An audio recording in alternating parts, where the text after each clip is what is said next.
Sir, आप सभी का एक बार फिर अपने चैनल पर हार्दिक स्वागत करता हूं। आज की क्लास में सिंधु घाटी सभ्यता के विस्तार क्षेत्र को लेकर बात करेंगे और साथ ही साथ उन क्षेत्रों की बात करेंगे जिन क्षेत्रों पर उत्खनन करने के बाद हमें बहुत सारे स्थलों की जानकारी हुई। वो स्थल कहाँ पर है, उनकी खोजकर्ता कौन है, साथ ही साथ ये भी जानेंगे कि वहाँ से क्या क्या प्राप्त हुआ।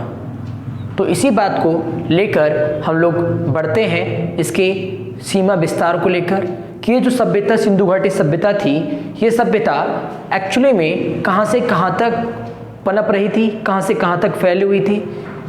इसके जो साक्ष्य हैं हमें कहाँ से कहाँ तक के एरिया में प्राप्त हुए।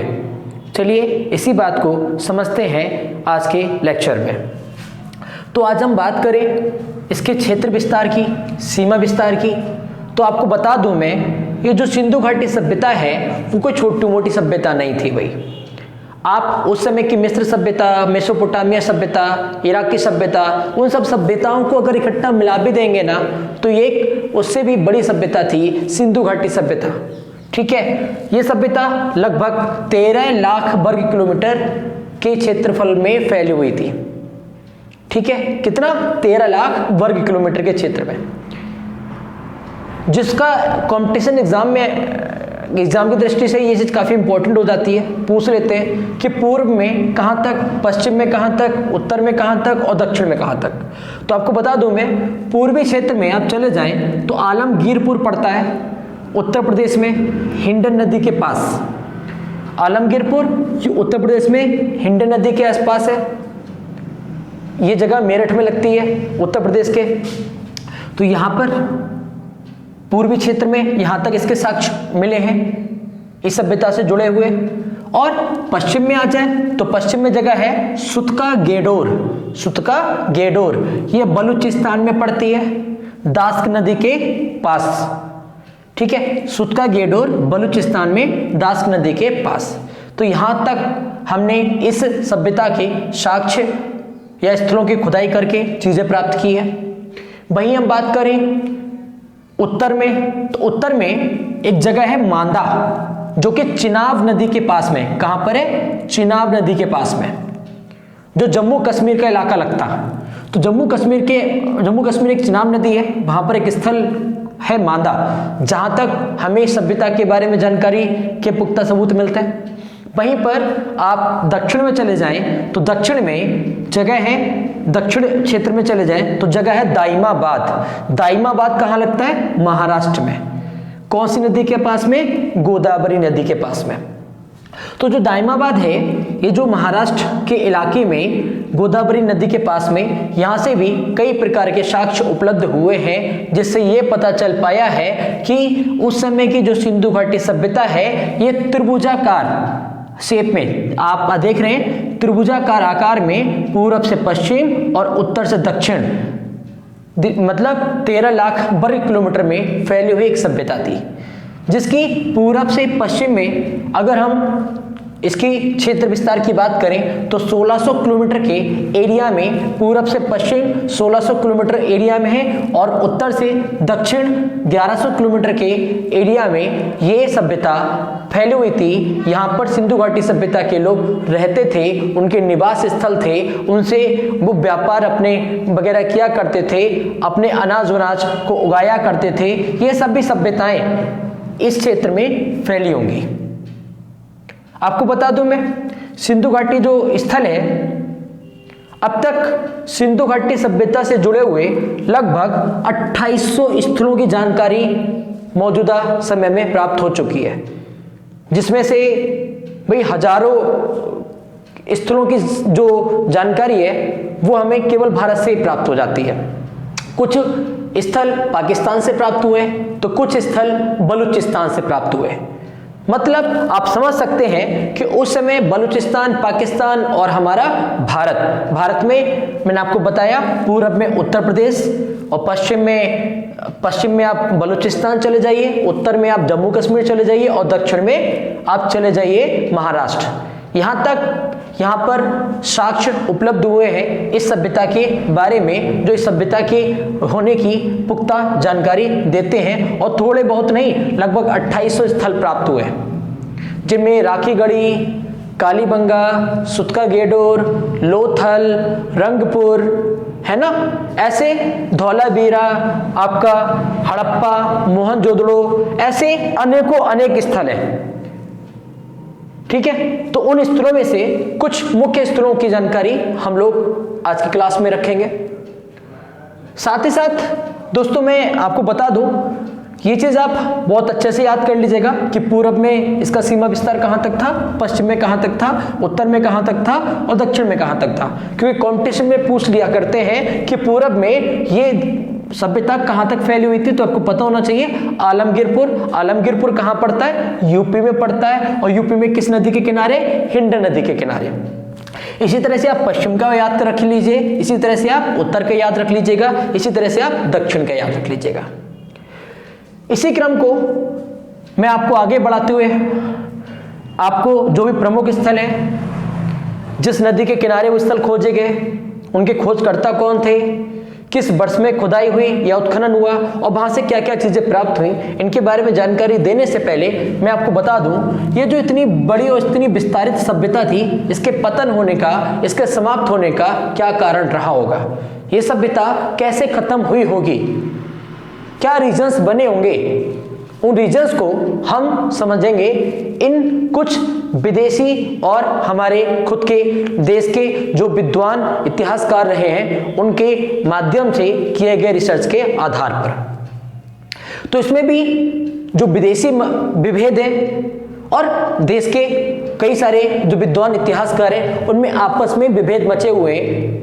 कोई लोग कुछ और रीजन को मानना चाहते हैं, कोई लोग कुछ और रीजन को मानना चाहते हैं। तो उनमें से हमारे गार्डनर, चाइल्ड और व्हीलर, गार्डनर, चाइल्ड और व्हीलर ने इस सभ्यता का जो खत्म होने का जो रीजन माना है वो माना है विदेशी आक्रमण को।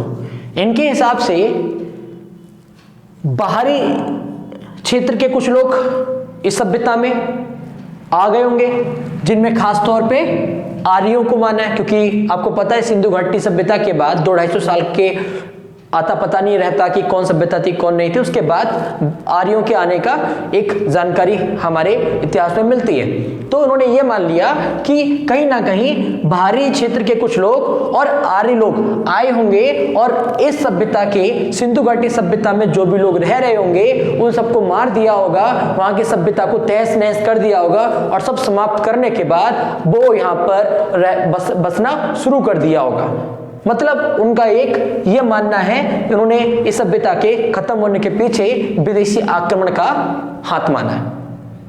वहीं पर हम जॉन मार्शल की, मैके की और एसआर राव, जिसे हम रंगनाथ राव के नाम से जानते हैं, इनके हिसाब से अगर हम बात माने तो इन्होंने जो बात मानी है वो मानी है बाढ़ के बारे में। मतलब इनके हिसाब से फ्लड आ गया होगा, बाढ़ आ गई होगी। जैसे हमने मूवी देखी है मोहनजोदाड़ो, जिसमें ऋतिक रोशन ने अभिनय किया है, तो वहां पर दिखाया है लास्ट में किस प्रकार से बाढ़ आ जाती है। और बाढ़ चूंकि सब इलाके नदियों से सटे हुए थे तो नदियों का जल स्तर खूब बढ़ गया होगा, जो कि उनके शहरी नगरीय क्षेत्र में पानी अच्छे मात्रा में भर गया होगा, जिसके कारण पूरा क्षेत्र डूब गया होगा और सभ्यता का पतन हो गया होगा। और ये रीजन काफी जो साहित्यकार हैं, जो काफी इतिहासकार हैं, वो इस बात में अपना इंटरेस्ट जताते हैं और वो इस कारण को काफी मतलब अच्छा मानते हैं। क्यों? क्योंकि यहाँ पर जॉन मार्शल, आपको पता होगा, सबसे पहले हड़प्पा और मोहनजोदड़ो की जो उत्खनन किया था इन्हीं के समय में किया था, ये समय के पुरातत्विक हेड थे, तो इनका याद रखना बहुत इंपॉर्टेंट है। तो आप समझ सकते हैं कि भाई यहाँ पर जो सभ्यता है वो गार्डनर, चाइल्ड और व्हीलर के अकॉर्डिंग विदेशी आक्रमण के वजह से समाप्त हुई होगी, और जॉन मार्शल, मैके और एसआर राव के हिसाब से इसका कारण समाप्त होने का बाढ़ रहा होगा। वहीं पर हम बात करें फेयर सर्विस और अमलानंद घोष के बारे में, तो इन्होंने यहाँ पर इसके खत्म होने का जो रीजन है वो पारिस्थितिकी असंतुलन माना है। मतलब यहाँ के जो पारिस्थितिकी तंत्र है, इस पारिस्थितिकी तंत्र की जमीन की उर्वरक क्षमता खत्म हो गई होगी, सूखा पड़ गया होगा, या जलवायु परिवर्तन मतलब सूखा पड़ जाना, ठीक है, जमीन की उर्वरक क्षमता को समाप्त हो जाना, या फिर मौसम के हिसाब से बारिश ना होना, या गर्मी का ज्यादा हो जाना, या ठंडा मौसम ज्यादा हो जाना, ये सब कारणों से वहां पर उपज रही नहीं होगी और जिसके कारण वहां के लोग भूख से, प्यास से तड़प कर समाप्त हो गए होंगे और वहां की जो सभ्यता है वो खत्म हो गई होगी। ऐसा कुछ आइडिया लगाया है फेयर सर्विस और अमलानंद घोष ने। लेकिन इनमें से सबसे सटीक और सही बात कहीं ना कहीं बाढ़ का हो आ जाना ही इस सभ्यता का समाप्त होने के बारे में बल देता है। तो आपसे अगर पूछा जाए कि सभ्यता का पतन, तो आप इन 3 कारणों को, इन जो भी इतिहासकार हैं, इन इतिहासकार के नाम लगाकर उनके रीजंस को जरूर लिखें, है ना। इससे एक अच्छा इंपैक्ट पड़ेगा आपके मेंस एग्जाम में भी। वहीं बात करें हम प्रमुख स्थल की, तो नदियों की, किस नदी के किनारे थे, उसकी खोज किसने करी है और किस वर्ष खोज हुई थी, मतलब उत्खनन हुआ था, और वहां से क्या क्या प्राप्त हुआ है। तो यहां पर सबसे पहले मैं बात करूं हड़प्पा की। आपको पता होगा कि सिंधु घाटी सभ्यता के बारे में सबसे पहले जॉन मार्शल के नेतृत्व में हमारे जो दयाराम साहनी जी हैं, इन्होंने 1921 में हड़प्पा स्थल की क्या की थी, खुदाई की थी, उत्खनन कराया था, जहां से उन्हें साक्ष्य उपलब्ध हुए थे। तो सबसे पहला जो क्षेत्र है जिसके बारे में जानकारी हुई थी वो हड़प्पा स्थल था। हड़प्पा मौजूदा स्थिति में कहां पर है, मौजूदा स्थिति में ये पाकिस्तान के मोंटगोमरी जिला में स्थित है। अगर आप पाकिस्तान जाएंगे तो पाकिस्तान में एक जिला है मोंटगोमरी, जहां पर हड़प्पा स्थल आपको मिलेगा, जहां पर जो कहां बसा हुआ है, रावी नदी के पास में बसा हुआ। कहां बसा हुआ है, रावी नदी के पास में बसा हुआ है। और इसकी खोज किसने करी थी, दयाराम साहनी जी ने की थी। किस साल की थी, 1921 में की थी। सवाल ये आया कि यहां से हमें प्राप्त क्या क्या हुआ। तो यहां से एक हमें R37 नाम की कब्रिस्तान प्राप्त हुआ है, जहां पर उस समय उस कालखंड में लोग मर जाया करते होंगे, तो वहां पर कब्रों के रूप में उन्हें वहां पर दफना दिया करते होंगे। इसकी जानकारी हमें प्राप्त हुई है R37 कब्रिस्तान के रूप में। एक उर्वरता की देवी, उर्वरता की देवी का आज मतलब है कि वहां पर एक मूर्ति मिली है, जिस मूर्ति के गर्भ से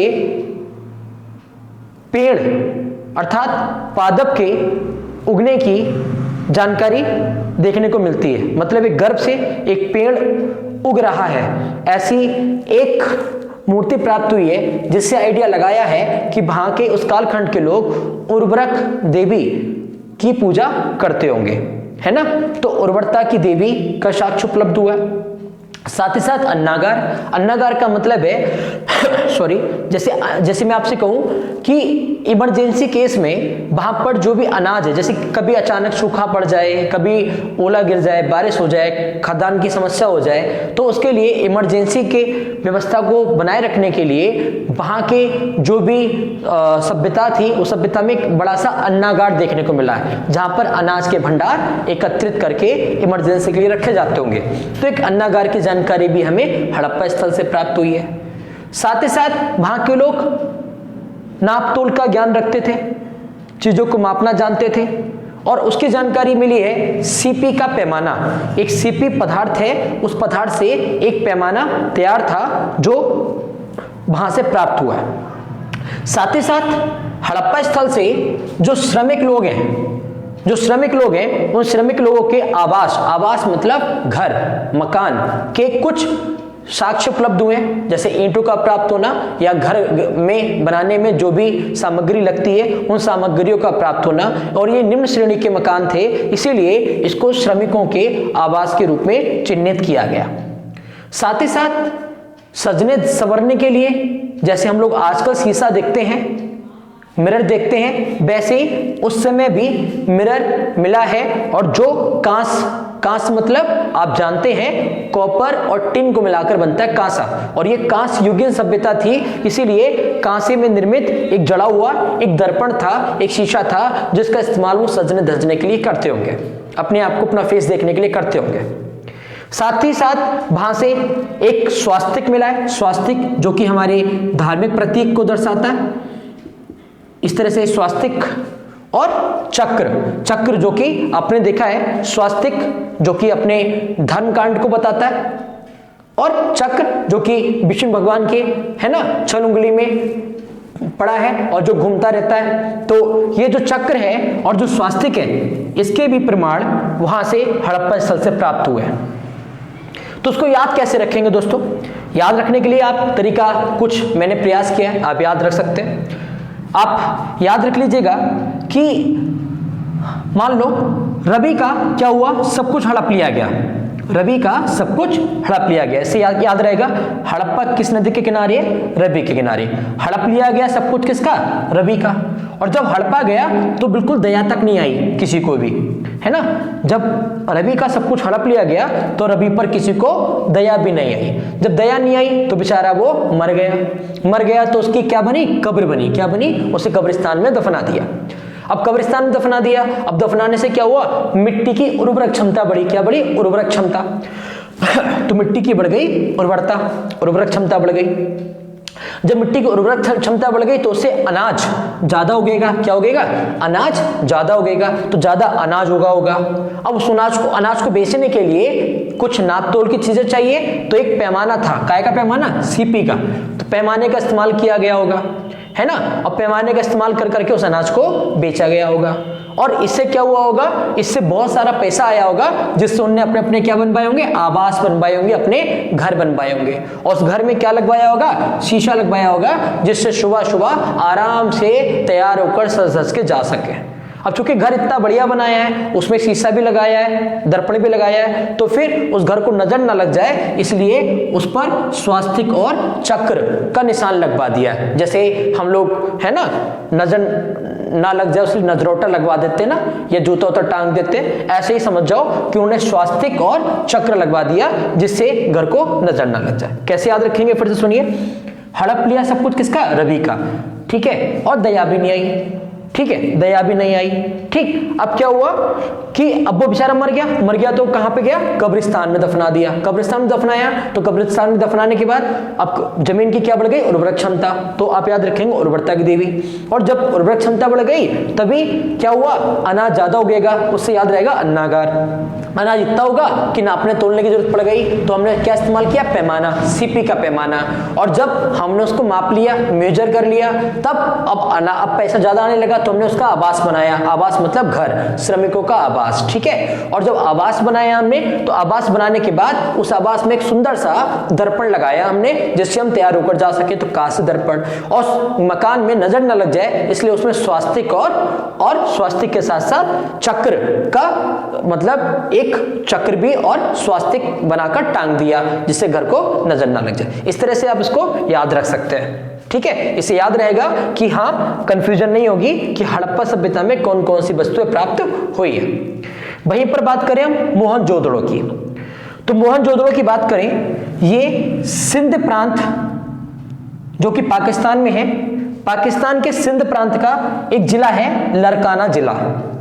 तो मोहनजोदड़ो जो स्थल है ये सिंध प्रांत के लरकाना जिला अर्थात पाकिस्तान से प्राप्त हुआ और ये सिंधु नदी के किनारे था। किसके किनारे? सिंधु नदी के।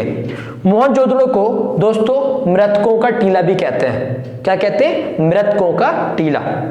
खैर, मोहनजोदड़ो सिंध प्रांत के लरकाना जिले में प्राप्त हुआ। ठीक है, पाकिस्तान में पड़ता है ये जगह। और किस नदी के किनारे है? सिंधु नदी के किनारे। इसकी जो खोज है वो किसने की? राखलदास बनर्जी ने की। कब की? 1922 में। ठीक है, आपको बताया था मैंने, हड़प्पा और मोहनजोदड़ो दोनों जॉन मार्शल के नेतृत्व में 1921 और 1922 में इन लोगों ने क्या की थी? इन्होंने हड़प्पा सभ्यता की, तो इन्होंने मोहनजोदड़ो सभ्यता की खोज की थी। सॉरी। राखलदास बनर्जी को हम शॉर्ट में आरडी बनर्जी के नाम से भी जानते हैं। तो कभी ये ऑप्शन दिया हो तो परेशान मत होना, ये राखलदास बनर्जी को ही शॉर्ट फॉर्म में लिखा है इन्होंने। साथ ही साथ सवाल यह है कि मोहनजोदड़ो से प्राप्त क्या क्या हुआ? तो मोहनजोदड़ो से एक बहुत बड़ा विशाल स्नानागार प्राप्त हुआ है। जैसे हम स्विमिंग पूल की व्यवस्था देखते हैं, काफी बड़े बड़े स्विमिंग पूल होते हैं हमारे यहाँ, तो ऐसे ही उस समय में भी काफी बड़ा विशाल स्नानागार प्राप्त हुआ है। कहां से? मोहनजोदड़ो से। और कांसे की मूर्ति प्राप्त हुई है जो कि एक नर्तकी की है। मतलब इससे यह पता चलता है कि विशाल स्नानागार से पता चलता है कि धार्मिक कार्यों के लिए जैसे हम लोग गंगा नदी में स्नान करके अपने आप को पवित्र समझते, ऐसे पवित्र स्नानागार होगा, विशाल स्नानागार, जहां पर किसी भी पूजा पाठ या धार्मिक अनुष्ठान से पूर्व पहले स्नान किया जाता होगा, है ना। और फिर वहीं पर आपको बता दूं मैं मोहनजोदड़ो में एक कांस्य मूर्ति मिली है जो कि नर्तकी के रूप रेखा में है। इसका मतलब है कि वहां के लोगों को मतलब नृत्य वगैरह में बड़ा इंटरेस्ट था, है ना। तो ये नर्तकी की मूर्ति मिली है जो कि काय की थी? कांसे की बनी हुई थी। वहीं से एक पुरोहित की मूर्ति मिली है। पुरोहित की मूर्ति का मतलब है जो वहां पर धार्मिक कार्यों को करते होंगे वो पुरोहित कहलाएंगे, मतलब जो भी पंडित आज के समय में होते हैं। तो जो पुरोहित की मूर्ति प्राप्त हुई वहां से, ठीक है। और साथ ही साथ महाविद्यालय प्राप्त हुआ है जहां पर शिक्षा का कार्य, शैक्षिक कार्य चलता होगा उनका। और एक श्रृंगी पशु की मुद्राएं मतलब ऐसी मुद्राएं, ऐसे सिक्के प्राप्त हुए हैं जिनमें जानवर के एक सींग दिखाया है। मतलब इस तरह से एक सींग वहां पर, एक सींग वाले मतलब पशु की मुद्राएं प्राप्त हुई हैं। और एक पशुपति की मूर्ति प्राप्त हुई है। पशुपति भाई अर्थात भगवान शिव जी के बारे में वो जानकारी देते हैं कि शिव जी के बारे में पूजा पाठ में इनको जानकारी होगी। मतलब जो पशुओं का पति मतलब पशुपति, जो पशुपति की मूर्ति प्राप्त हुई है। साथ ही साथ वहां के लोग एक मिट्टी का तराजू प्राप्त हुआ है, ठीक है। जैसे हम लोग है ना दिवाली पर जो दीपक बजते हैं उनमें हम लोग क्या करते हैं, छेद करके उनको तराजू बना लेते हैं। ऐसे ही समझ जाओ मिट्टी का एक तराजू प्राप्त हुआ है। तो ये सब जानकारी से हमें वहां के एक मोटा मोटा हिसाब किताब हम समझ पाते हैं कि वहां की सभ्यता कितनी ज्यादा विकसित या विकासशील रही होगी। तो उसको याद रखने का तरीका क्या है? इसको याद रखने का तरीका है कि जो वो लड़का था मोहन, ये बहुत सीधा साधा था। मोहन कैसा लड़का था? बहुत सीधा साधा। इससे याद रहेगा मोहनजोदड़ो किस नदी के किनारे? सीधा साधा मतलब सिंधु नदी के किनारे। तो मोहन जो है बहुत सीधा साधा लड़का था। इतना सीधा साधा लड़का था कि हर कोई उसे दास बना के रखता था। कैसे बना के रखता था? दास। दास से याद रहेगा राखलदास बनर्जी, ठीक है। ये तो पता ही है आपको कब इसकी उत्खनन हुआ था, 1922 में। ओके, ये तो याद रखने की कोई विशेष, ये तो वैसे भी याद रहेगा। क्या बोला है मैंने कि एक मोहन नाम का जो लड़का है ये बहुत सीधा साधा था। इसको हर कोई क्या बना के रखता था? दास बना के रखता था। कभी कोई इसे स्नान करने के लिए कहता था तो बेचारा स्नान करने को जाया करता था। कभी कहता था कि कोई इसे नृत्य करने के लिए कहता था तो बेचारे को नर्तकी बना दिया जाता था। क्योंकि दास था तो दास तो हर बात मानेगा। तो दास को कभी बोल देते स्नान कराओ तो स्नान करने को चला जाया करता था। कभी कहते थे कि नाच लो तो नर्तकी बन के नाचना शुरू कर देता था। एक बार क्या हुआ कि जो पुरोहित थे वहां के, उन पुरोहित लोगों ने इस बेचारे मोहन को क्या करा, एक महाविद्यालय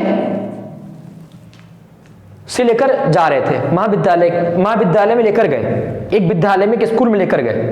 जो पुरोहित थे वो मोहन को कहां ले गए? एक विद्यालय में। और इसके सर पर एक सींग लगा दिया। इसे याद रहेगा, एक श्रृंगी पशु की मुद्रा है। एक सींग लगा दिया और एक सींग लगाने से अब वो किसकी तरह दिखने लगा? पशु की तरह दिखने लगा। किसकी तरह? पशु की तरह दिखने लगा। तो वहां पर जितने भी बच्चे थे उन सब ने इसे पशु की तरह क्या करा? मिट्टी के तराजू फेंक कर मारे। ऐसा कुछ इमेजिन कर लीजिए। क्या इमेजिन कर लीजिए कि जो मोहन है वो बहुत सीधा साधा लड़का था। इतना सीधा था कि दास बन के रहता था, है ना। उसे स्नान के लिए कहो तो स्नान के लिए उतर जाया करता था, नाचने के लिए कहो तो नर्तकी बन जाया करता था। एक बार क्या किया, जो पुरोहित लोग थे वो उसे ले गए एक विद्यालय में, एक स्कूल में ले गए और उसके सर पर एक सींग लगा दिया। क्या लगा दिया? एक सींग लगा दिया, जिससे वो कैसे दिखने लगा? पशु की तरह दिखने लगा। और पशु की तरह दिखने लगा तो वहां के बच्चों ने क्या करा?